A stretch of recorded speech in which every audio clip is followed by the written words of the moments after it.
Building a strong foundation.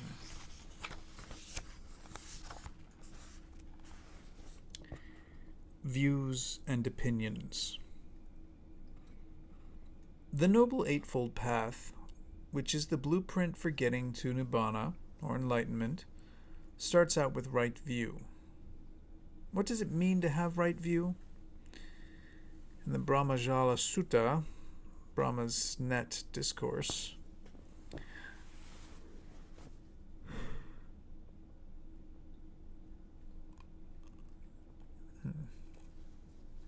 the Buddha lists 62 kinds of views, all of which are wrong because they are discolored by likes and dislikes that ego delusion has created. This is vital to remember. Views and opinions cause us to argue, to feel resentful, to get worried and fearful, to make enemies, and they can't be perfectly right until enlightenment is attained.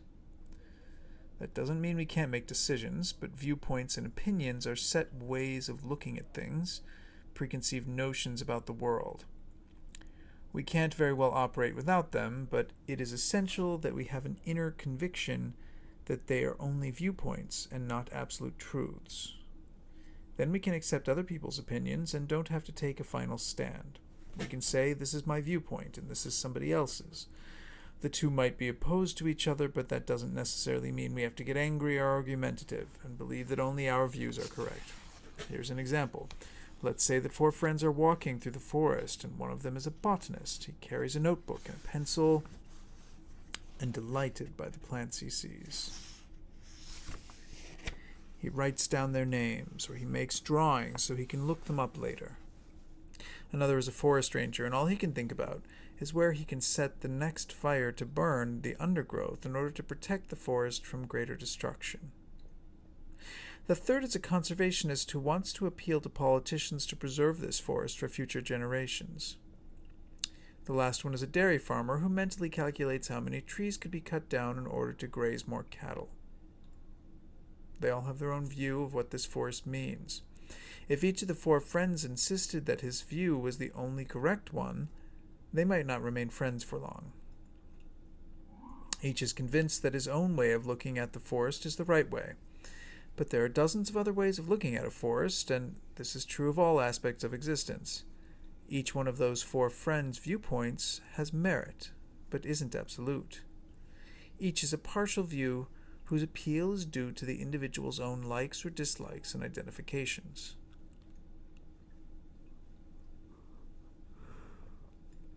The Buddha's right view is samaditi. It is interesting that diti itself meaning view denotes wrong view. Right view is the first step on the Noble Eightfold Path, and also the culmination of all practice. As a first step, it gets us onto the path, and as the last step, it means insight into absolute truth. First, we need to be convinced that something needs to be done, and can be done, about our inner purity, and that it isn't the fault of the world that things aren't going right. This first inkling of right view makes it possible to enter into spiritual discipline. There are 3 parts to the teaching: sila, samadhi, and panna. Sila is moral conduct, samadhi is concentration, and panna is wisdom. One usually considers them in that order, but the Noble Eightfold Path starts out with wisdom as our entry point. Another aspect of right view is karma. Whatever we do, think, or say causes an effect. It may be minor or mild, or it may have a strong repercussion. When we have good thoughts, good speech will follow, and from good speech, good actions result. The immediate karmic results, vipaka, are satisfaction and contentment, which support successful meditation. Satisfaction and contentment, which support successful meditation. To meditate with dissatisfaction and discontentment in the heart is a contradiction in terms. Meditation is meant to bring peace and happiness, but we can't really meditate until we are at least a little happy. Since only a joyful and contented mind can let go of thinking, The karma that our thoughts generate has an enormous influence on our meditation. Every time we make a choice, we're making karma. In our waking moments, we're making choices most of the time. Some are very minor, some are of medium importance. Life consists of middling moments. It contains only a few absolute highs and lows. Mostly, it consists of small choices. How am I going to react to this situation? How can I answer a certain demand? How do I feel about this person? How will I handle these circumstances? What's going on in my mind? Is it useful, profitable, wholesome? All these choices, from morning to evening, creating our karmic results. While they may not produce devastating effects, they will certainly engender mind states that are either conducive to meditation or not. We have to remember that each single choice we make is important, and that it is our own decision. We mustn't ever be a slave to our emotions or bound by reactions. Choosing makes karma. Within the realm of our karmic results, we have only a certain amount of choice. The more skillful our decisions are, the more opportunities arise. But if we want our meditation to be successful, we have to stay alert all day, no matter what we think or do. Right view recognizes that we are the owners of our karma and that our personal views can never be absolutely right. It's all right to have them, with the proviso that they could be wrong. If we have that kind of attitude towards our views, we can get along with other people quite easily when they utter their beliefs and opinions. That's the very beginning of the path. The path leads to absolute right view about this person called me, who has problems, difficulties, joys, pleasures, ambitions, hopes, wishes, and memories. We eventually come to see that this person is made up of different ideas and feelings, and that the right view about this person cannot be the one we entertain now, since there are too many difficulties besetting our hearts and minds. It has to be an entirely different view, if it is to bring peace to our hearts. To change our understanding of ourselves, we need a calm and trained mind that can pull itself out of its old habitual patterns of viewing itself. We all have ideas about ourselves.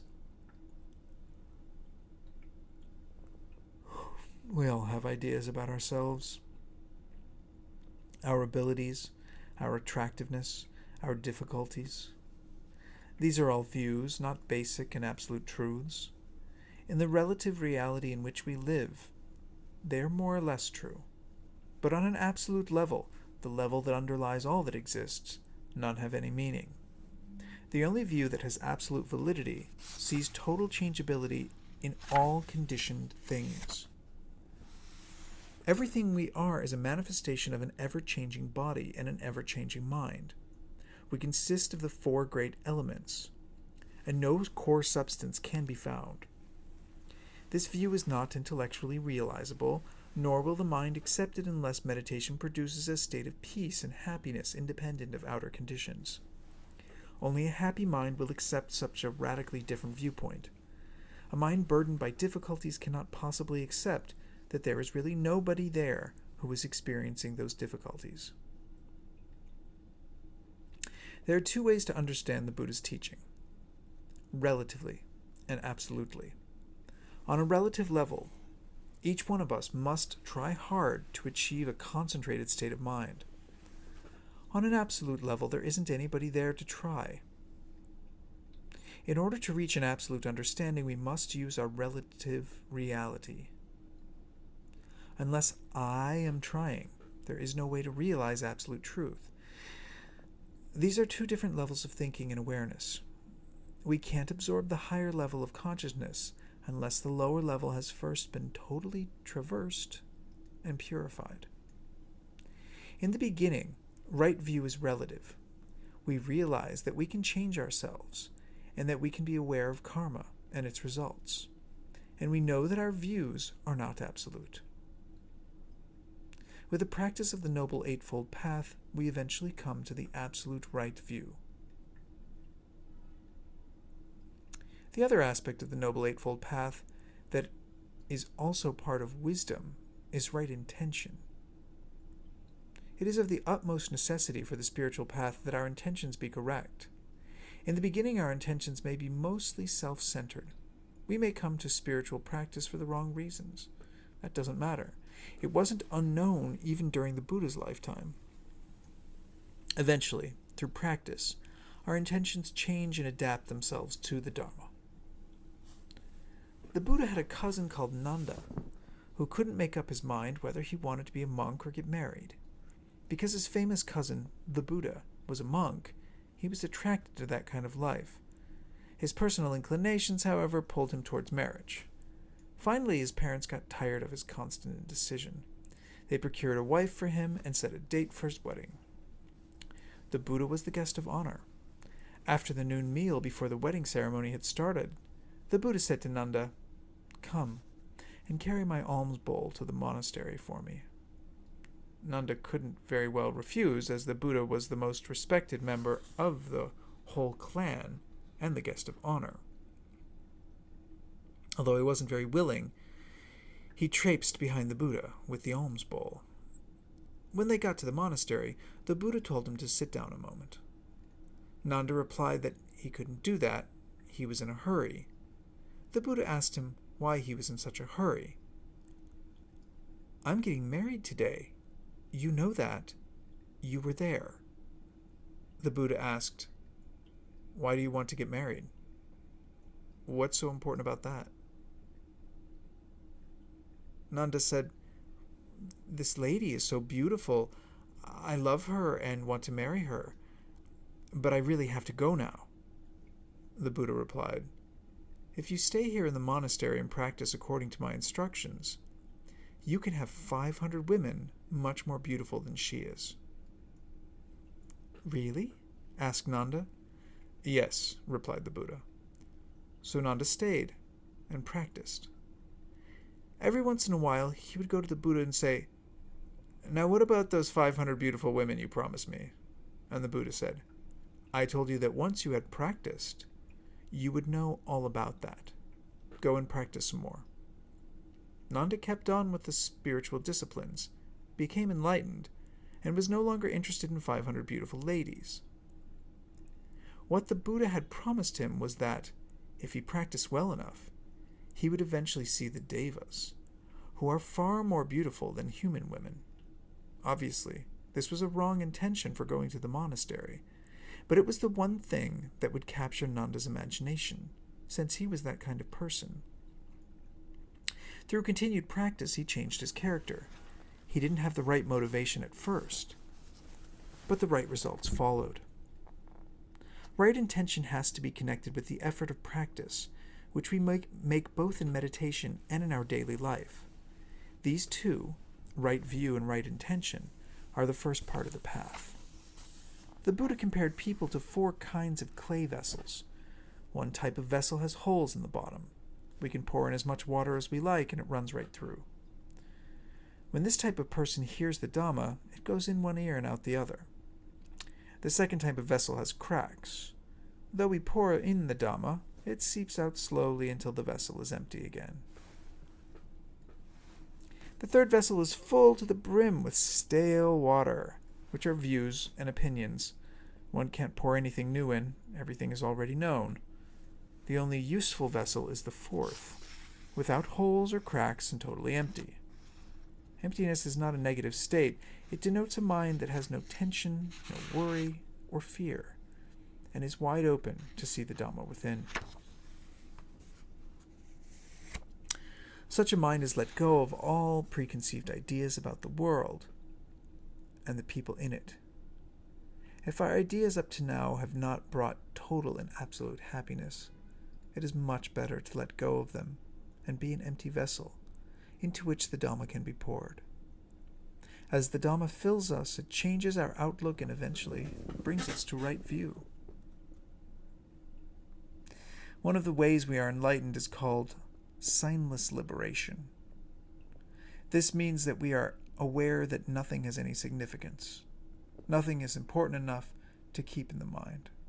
Everything is lacking substance. When the mind is not preoccupied, it can look at things afresh. When we look at a tree with our habitual mind states, all we see is the old, familiar concept of a tree. We never really see the living tree. Our preconceived notion of a tree may be that it is good to have trees because they supply oxygen, or we think that it is good to have them because ants live in them, or we appreciate trees because of their fruit, or we might not like trees because their shade inhibits vegetable growth, but we never actually see what is there. When the mind is empty of preconceived notions, we can see the world from a new angle. It might look quite different. Everything is constantly moving. When we ride in a train, it may look as though the scenery is moving. Actually, the train is moving, but we can't see that. It's the same with us now. We're actually sitting in a moving train, but it seems to us as though we are stationary. This is a total misconception. But if we look at everything around us, including ourselves, without any preconceived notions, we get nearer to absolute reality and develop right view, which becomes a personal experience. That is in conformity with the Buddha's teaching, to practice, not to believe. Only when we speak about an experience that we've had do we approach truth, no matter what the experience. So long as we talk about what we think and believe, we are merely voicing views and opinions. The more ideas we carry around with us, the less chance we have for peaceful meditation or seeing the world properly. It's interesting to know that the eye sees only colors and forms and that the ear hears only sounds. The rest is all mind-made. There is no absolute reality corresponding to what we see and hear. Yet our reactions to sense contacts dominate us. When we hear a bird sing or a dog bark, the reality is only sound, but the mind says, "Dog's barking. I wish they'd be quiet. I want to meditate." Or, "It's a good thing we haven't any dogs." Or, "I'm glad cats don't bark." All these are mental reactions. When the eye sees form and color, it interprets them through perception based on memory. We grasp at that perception and think it is ours and must be correct. For example, we see a clock. A small child might think is a building block. This is a different explanation arising from a different level of development. My perceptions do not have to be right. They are just perceptions, and just as prone to misinterpretation as our sense contacts. The world within and the world without are not what they appear to be. Keep in mind that viewpoints are only viewpoints, and that on an absolute level, the whole world, including ourselves, is not what it appears to be.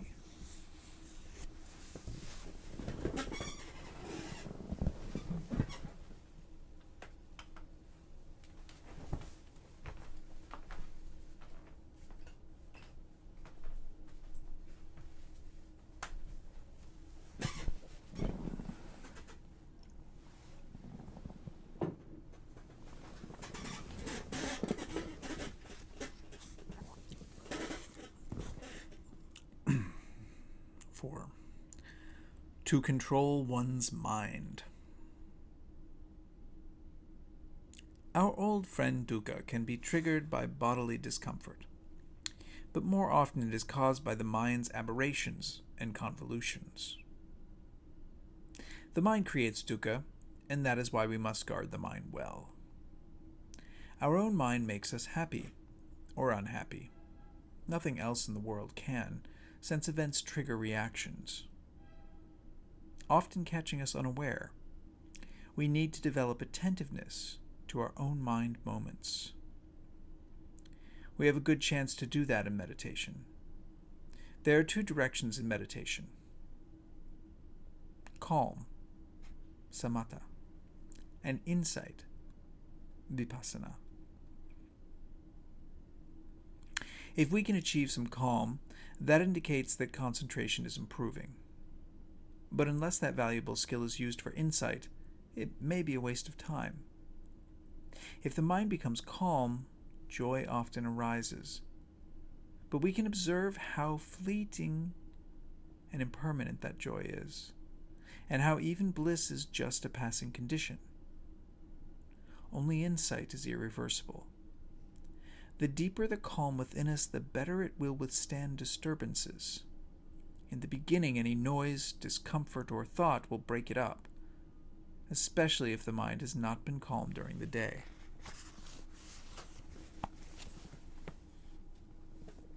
The impermanence, anicca, of everything needs to be seen clearly at all times, and not just during meditation. The fact of constant change should give us insight into reality. Mindfulness is the heart of Buddhist meditation, and insight is its goal. We spend only some of our time in meditation, but we can use all of our time to gain insight into our own mind. That is where the whole world is happening for us. Nothing outside of what we know in the mind exists for us.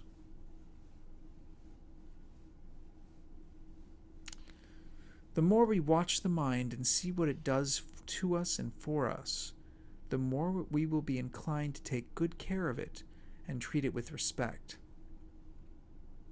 One of the biggest mistakes we can make is taking the mind for granted.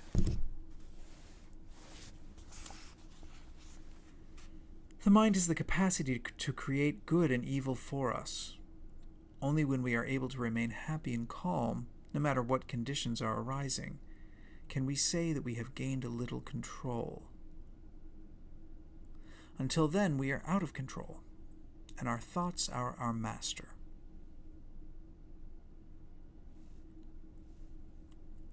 Whatever harm a foe may do to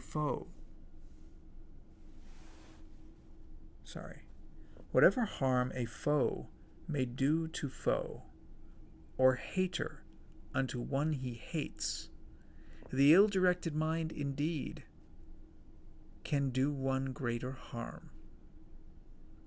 What neither mother nor father too, nor any other relative can do, the well-directed mind indeed can do one greater good.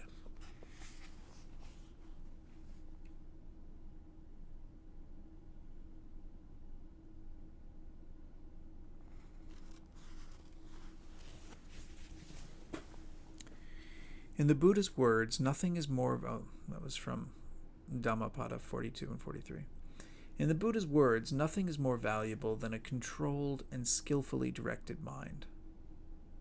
Taming one's mind does not happen only in meditation, just as that is just one specific training. It can be likened to learning to play tennis. One practices with a coach again and again, until one has found one's balance and aptitude and can actually play a match. The match in which we tame the mind is everyday life, every situation we encounter. The greatest support we can have is mindfulness, which means being totally present in each moment. If the mind remains centered, it cannot make up stories about the injustice of the world, or one's friends, or about one's desires or sorrows. All these stories could fill many volumes. But when we are mindful, such verbalizations stop. Being mindful means being fully absorbed in the moment, leaving no room for anything else. We are filled with the momentary happening, whatever it is, standing or sitting or lying down, feeling pleasure or pain, and we maintain non-judgmental awareness, a just knowing. Clear comprehension implies evaluation. We comprehend the purpose of our thought, speech, or actions, and we know whether we are using skillful means and whether we have actually achieved the required results. We need to gain some distance from ourselves to evaluate dispassionately. For if we are completely identified with an event, objectivity is nearly impossible.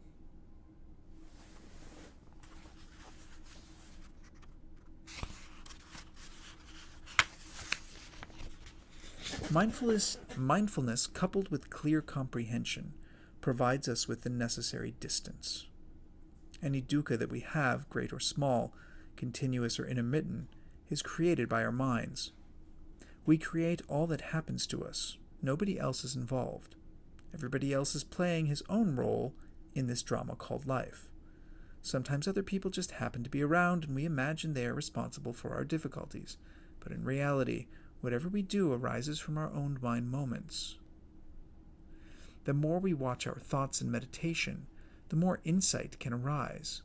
When we watch mind moments arising, staying, and ceasing, detachment from our thinking process results, bringing dispassion. Thoughts come and go all the time, just like the breath. If we hang on to them, problems arise, just like the breath. We believe we own our thoughts and have to do something about them, especially if they are negative. This is bound to create dukkha. The Buddha's formula for the highest effort is worth remembering. Not to let an unwholesome thought arise that has not yet arisen. Not to sustain an unwholesome thought that has already arisen. To arouse a wholesome thought that has not yet arisen. To sustain a wholesome thought that has already arisen. The highest effort worth remembering. The quicker we master this effort, the better it is for our well-being. This is part of the training we undergo in meditation. When we have learned to drop whatever arises in meditation, we can do the same with unwholesome thoughts in daily life. When we can abandon distracting thoughts while meditating on the breath, we can use the same skill to protect our mind at all times. The more we learn to shut our mind door to the negativities that disturb our inner peace, the easier our life becomes. Peace of mind is not indifference. Recognizing and letting go is not suppression. A peaceful mind is a compassionate mind. Dukkha is self-made and self-perpetuated. If we are sincere in wanting to get rid of it, we have to watch the mind carefully. We have to gain insight into what is really happening within. What triggers us? How do we react? There are innumerable triggers, but only two reactions. One is equanimity, the other craving. We can learn from everything. Today, some anagarikas had to wait quite a long time at the bank, which was an exercise in patience. Whether the exercise was successful or not does not matter. It was a learning experience. Everything we do is an exercise and a challenge. This is our purpose as human beings, our only reason for being here. We use the time on our little planet for learning and growing. We should think of our life as an adult education class. Any other life purpose is mistaken. We are guests here, giving a limited guest performance. If we use our time to gain insight into ourselves, our likes and dislikes, our resistances, our rejections, our worries and fears, then we are living our lives to the best advantage. It is a great skill to live in such a way. The Buddha called it urgency, samavega. A sense of having to work on ourselves now and not leave it for some future unspecified date when one may have more time. Everything can be a learning experience. The only time is now. When we meet our old friend Dukkha, we should ask, "Where did you come from?" When we get an answer, we should inquire again and go deeper. There is only one true answer, but we will not find it immediately. We have to go through several answers until we can get to the bottom line, which is ego. When we reach this point, we know we have come to the end of the questioning and to the beginning of insight. We can then try to see how the ego has produced dukkha again. What did we do? How did we react? When we see the cause, we may be able to let go of that particular wrong view. Having seen cause and effect for ourselves, we do not forget them. Single drops fill a bucket. Little by little, we purify. Every moment is worthwhile.